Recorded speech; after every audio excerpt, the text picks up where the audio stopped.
Bienvenidos a nuestro Golfo de México. Acompáñenos en nuestro recorrido virtual para conocer una de las maravillas más grandes que contienen estas aguas, el Sistema Arrecifal Mesoamericano. Se trata de distintos ecosistemas que se extienden por cerca de 1000 kilómetros en aguas territoriales de México, Belice y Honduras. El sistema no solo alberga vida marina, sino también los ecosistemas terrestres con los que se conecta. Sistema Arrecifal Mesoamericano. Frente a las costas del Caribe occidental se extiende uno de los ecosistemas más espectaculares y diversos del planeta, el Gran Arrecife Mesoamericano, también conocido como Sistema Arrecifal Mesoamericano, un universo submarino repleto de vida, color y complejidad. Con más de 1000 kilómetros de longitud, es el arrecife más grande del hemisferio norte y el segundo del mundo, solo después de la Gran Barrera de Coral en Australia. Se extiende desde Cabo Catoche, al norte de la península de Yucatán, y recorre las aguas de Belice, Guatemala, hasta llegar a las islas de la Bahía en el Golfo de Honduras. En su parte norte se encuentran sitios claves como Banco Chinchorro y la isla de Cozumel, rodeados por extensos arrecifes costeros y aguas cristalinas.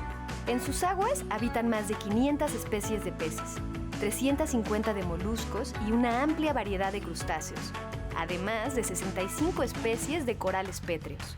Estos son corales duros que, gracias a su esqueleto de carbonato de calcio, construyen la base sólida sobre la que crece el arrecife. Este ecosistema también da alimento y refugio a algunas de las poblaciones más grandes de tortugas marinas y a especies consideradas vulnerables o en peligro de extinción, como el manatí del Caribe, el tiburón ballena y las tortugas lora, caguama y carey. El Sistema Arrecifal Mesoamericano es mucho más que un conjunto de corales. Es un sistema interconectado con manglares, pastos marinos, lagunas costeras, playas, que forman una gran red ecológica, dando sustento, alimento y refugio a cientos de especies que habitan sus aguas. También cumple funciones vitales para la salud del planeta. Captura carbono, filtra contaminantes y regula diversos procesos oceánicos. Su salud influye directamente en el equilibrio marino. Provee alimento y protección natural frente a tormentas. Su valor no es solo ambiental, también es social, cultural y económico. El turismo y la pesca son pilares económicos en toda la región y más de 2 millones de personas dependen directamente de este ecosistema. Sin embargo, también es un ecosistema vulnerable. Durante los últimos 50 años ha enfrentado grandes amenazas: huracanes, sobrepesca, contaminación y el impacto del cambio climático. Uno de sus efectos más graves es el blanqueamiento de los corales, un proceso en el que pierden las microalgas que viven en su interior, las cuales le dan color y alimento, y si la situación persiste, pueden morir. Además, el cambio climático altera los patrones del océano y la salud de todo el ecosistema. El Gran Arrecife Mesoamericano es vital para el Caribe, el Golfo de México y la región entera. Su magnitud, biodiversidad y conexión con millones de personas lo convierten en un pilar de vida y en un recordatorio del valor que tiene nuestro mar. Uno de los problemas para la conservación de estos ecosistemas y la biodiversidad que albergan son las especies introducidas. Las especies exóticas o introducidas representan una gran amenaza, ya que, al reproducirse de manera acelerada, pueden desplazar a las especies nativas de su lugar. El siglo XV fue uno de grandes cambios. Las carabelas, desarrollados por los portugueses bajo el patrocinio de Enrique el Navegante, fueron cruciales para la exploración marítima. El descubrimiento de América tuvo consecuencias significativas, incluyendo el intercambio de culturas, de plantas y animales y el establecimiento de nuevas rutas comerciales transatlánticas. Los europeos llegaron por primera vez a las costas de México en 1517.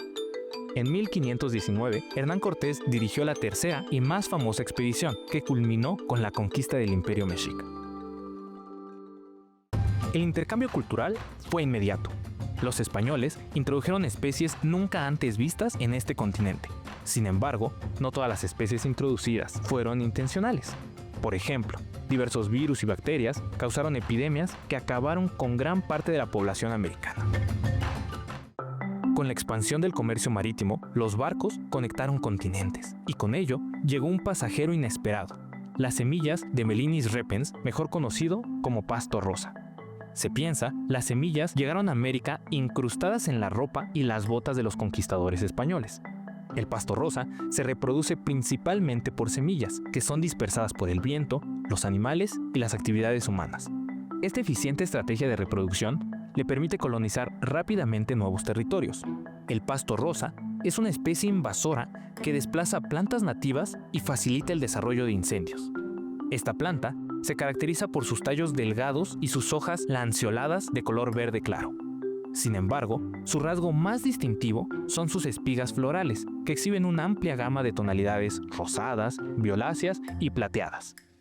La distribución de esta planta en buena parte del continente fue solo una de las consecuencias que tuvo este encuentro entre dos mundos.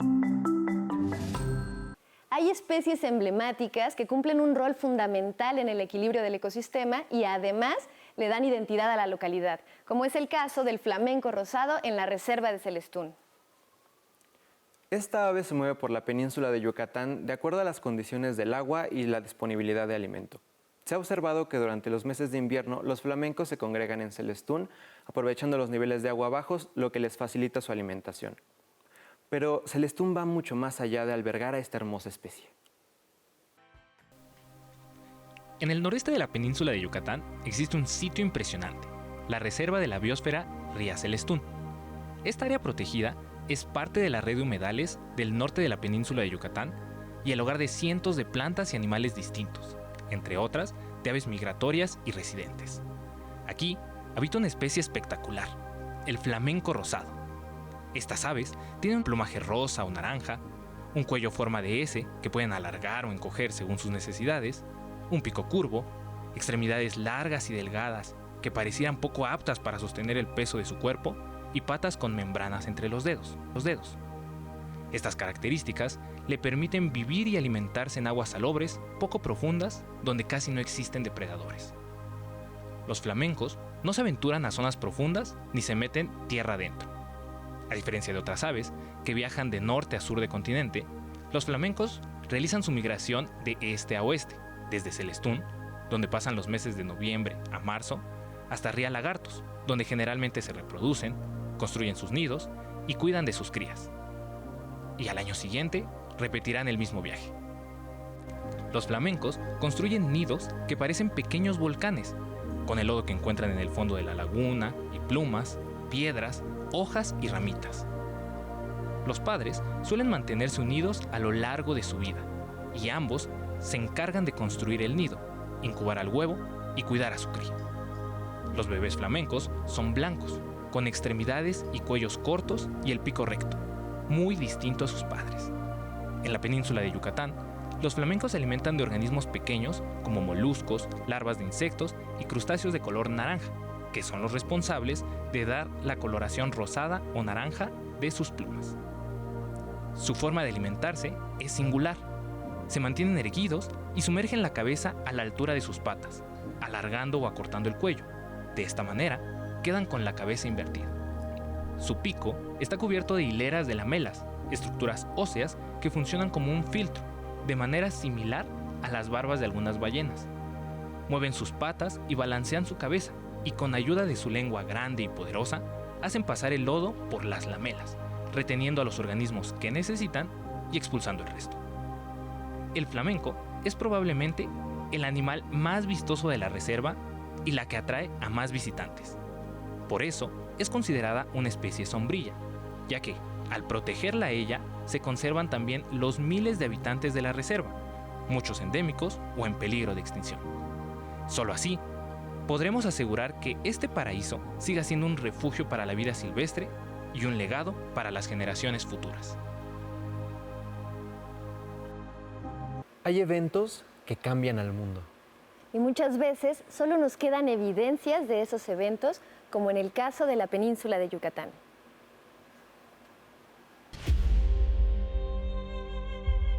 Imagínate que de pronto, un día cualquiera, cayera en la tierra una roca gigantesca.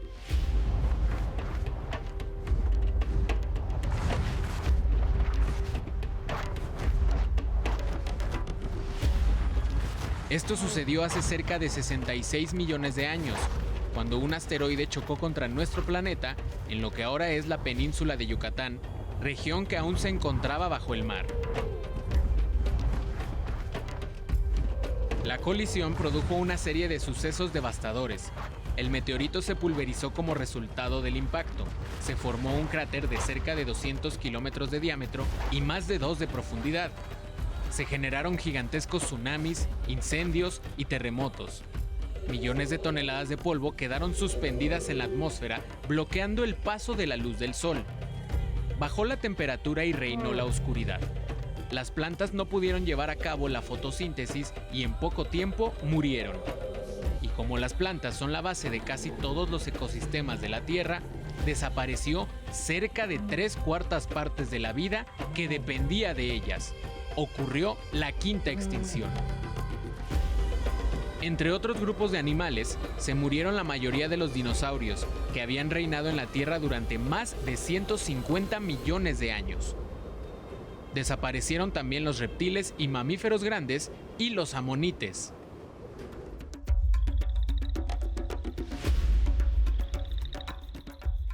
Pero no todo estaba perdido. Sobrevivieron algunas especies de plantas que vivían en la sombra y los animales con ciertas características. Eran pequeños, tenían una dieta flexible, hibernaban o vivían en sitios protegidos y tenían muchas crías en tiempos cortos. Los sobrevivientes dieron origen a los linajes de todas las bacterias, hongos, plantas, vertebrados e invertebrados actuales, como las aves que descienden de una rama de dinosaurios. Al desaparecer la mayoría de los dinosaurios, los nichos ecológicos que ocupaban quedaron vacíos. Después de la extinción masiva, algunas especies de insectos se adaptaron a los nuevos ambientes, polinizando las plantas con flores que también tuvieron un enorme éxito. Y en cerca de 10 millones de años, los mamíferos, hasta entonces pequeños y poco diversos, tomaron roles herbívoros y depredadores, tanto terrestres como acuáticos.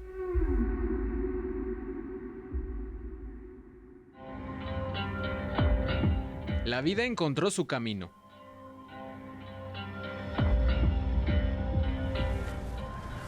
¿Debemos preocuparnos de que otra roca gigantesca choque contra la Tierra?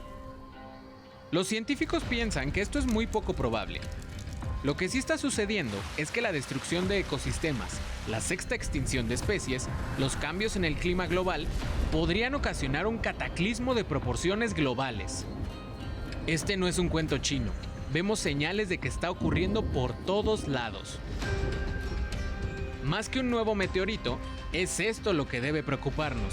Y por supuesto, ocuparnos.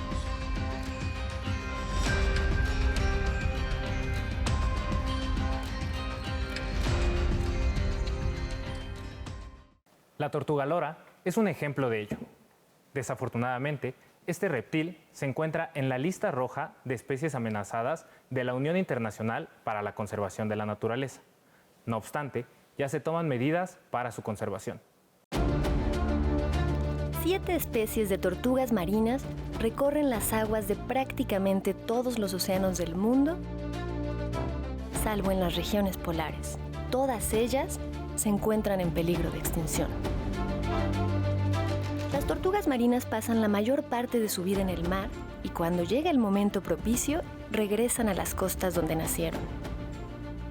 En México, llegan a desovar 6 de las 7 especies de tortugas marinas, tanto a las costas del Atlántico como del Pacífico. Pero una de ellas, la lora, la más pequeña de las tortugas marinas, pone sus huevos en costas del norte del Golfo, casi exclusivamente en una zona reducida, la playa Rancho Nuevo en Tamaulipas. Es una especie endémica del Golfo de México y el santuario Rancho Nuevo, la playa de anidación más importante del mundo.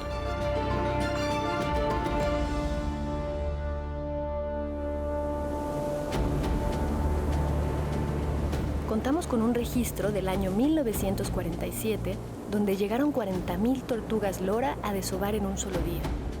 Desafortunadamente, la sobreexplotación de su carne y huevo hizo que declinara la población al punto de estar muy cerca de extinguirse. Para intentar recuperarla, se iniciaron distintos programas de conservación. En 1986 se decretaron 17 playas de todo el país como sitios de refugio para la conservación de las tortugas marinas, que en 2002 se establecieron como santuarios de flora y fauna.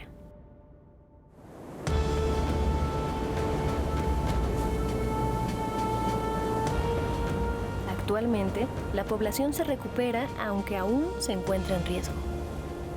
A diferencia de otras tortugas, la lora pone sus huevos durante el día. Las hembras que están en etapa reproductiva se arrastran por la playa y cuando llegan a un lugar que les parece adecuado, construyen un nido. Con sus aletas traseras, cavan un hueco, depositan los huevos, los tapan con arena y regresan al mar. Al momento de nacer, las tortuguitas se dirigen al mar apresuradamente, pero en este breve recorrido se enfrentan a muchos peligros, desde animales que las devoran, luces en la playa que las desorientan y obstáculos que les impiden el paso, como hondonadas, grandes troncos o rocas. Y actualmente basura, en especial de plásticos. Este año llegó a la playa un tipo de basura distinta, los restos de un cohete. Materiales plásticos de aluminio y tanques metálicos con la etiqueta de SpaceX, empresa dirigida por Elon Musk. 3, 2,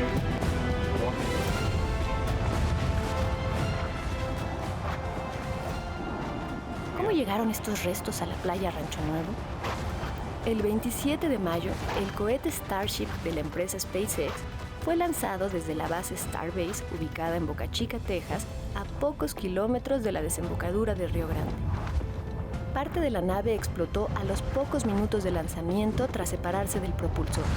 Los restos de la nave cayeron en aguas del Golfo de México y fueron arrastrados por las corrientes marinas hacia las costas de Tamaulipas, entre otros sitios, a las del santuario Rancho Nuevo.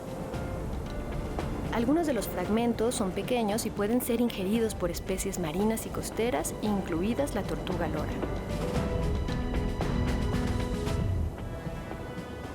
También se han detectado fósforo y otros residuos peligrosos que pueden afectar a las tortugas y a los peces, que son alimento de las personas que viven en la costa.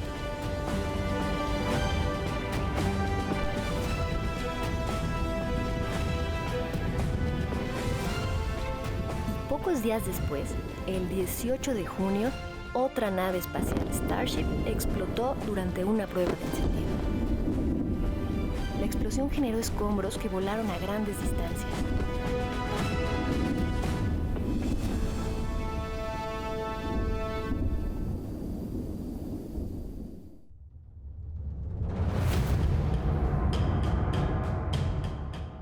La empresa SpaceX envió una plataforma marina que recogió algunos de los fragmentos, pero cerca del 90% permanece en aguas, fondo marino y costas mexicanas. Además, esta actividad se hizo sin permisos ni un estudio del impacto que ocasiona, como demanda el Estado mexicano. Autoridades ambientales mexicanas y organizaciones civiles continúan realizando labores de limpieza en la zona, colectando muestras de agua y suelo para evaluar el impacto. Y el gobierno de México evalúa los impactos a la seguridad y al ambiente que representa tener una base de lanzamiento espacial tan cerca de la frontera mexicana. Y plantea, dentro del marco de las leyes internacionales, hacer las demandas legales a la empresa SpaceX que considere pertinentes. Las tortugas marinas que han recorrido los mares del mundo por millones de años enfrentan ahora el mayor de sus desafíos: sobrevivir a la enorme cantidad de residuos peligrosos de actividades que desarrollamos sin medir sus consecuencias. Por ahora, nuestro recorrido virtual ha finalizado. Pero antes, nos gustaría brindarles una recomendación por si deciden realizar un viaje hacia el norte del Golfo de México. Así es, un platillo típico del estado de Tamaulipas. Los esperamos en una emisión más de Nuestro Golfo de México. En las costas de Tamaulipas, el mar alimenta ecosistemas y culturas. La gastronomía del Golfo de México es rica en tradición, con ingredientes que nos cuentan historias. Uno de los platillos más representativos es la jaiba rellena, una receta artesanal y orgullosamente regional. Se utiliza principalmente la hembra de la jaiba, de donde se obtiene carne más abundante y suave. Este crustáceo emparentado con el cangrejo azul habita en las lagunas costeras y desembocaduras de los ríos. Se captura con trampas o redes en la Laguna del Carpintero, en Tampico, entre otros sitios del litoral del estado. Ya en la cocina, las jaibas se hierven, se abren y limpian cuidadosamente y se extrae el relleno de su caparazón. La carne se desmenuza a mano y se mezcla con jitomate, cebolla, ajo y perejil previamente guisados. Algunas versiones agregan chile, pan molido o queso, variaciones que dependen de las tradiciones de cada familia. Esta mezcla se coloca dentro del caparazón de la jaiba, que se cubre con pan molido y se hornea o fríe hasta que adquiere un dorado crujiente. El resultado es un platillo que conserva el alma del mar y refleja la pasión de quienes lo preparan. Más allá de su sabor, la jaiba rellena ha dejado huella en la cultura tamaulipeca. Por ejemplo, en el deporte, el equipo de fútbol local, el Tampico Madero, se conoce como la Jaiba Brava, apodo que fue popularizado por el cronista deportivo Ángel Fernández. El nombre también hizo eco en la música. En 1947, el trío Los Jaibos llegó de Tampico a la Ciudad de México en plena época dorada del bolero. Debutaron en el Teatro Libertad y se escucharon frecuentemente en la XCW, con temas como Loca Pasión, Carta Fatal, Hoja Seca y Oye mi canción. Como símbolo de orgullo, se instituyó el reconocimiento La Jaiba de Oro, otorgado a los y las tamaulipecas destacadas en áreas como la música, el arte, la política y la ciencia. Lo han recibido personajes como Rigo Tobar, Mauricio Garcés y Emilio Portes Gil. Con el tiempo, la jaiba rellena se consolidó como un símbolo gastronómico de la región, presente en ferias, reuniones familiares y menús turísticos, pero su origen es casero, una receta que ha sido transmitida de generación en generación. Las jaibas rellenas no solo son un manjar de mar, son herencia, historia y un recordatorio de que en cada platillo del Golfo vive la sabiduría de sus costas. Desde Tamaulipas, este es solo uno de los sabores que hacen de esta región un rincón único de nuestro Golfo de México.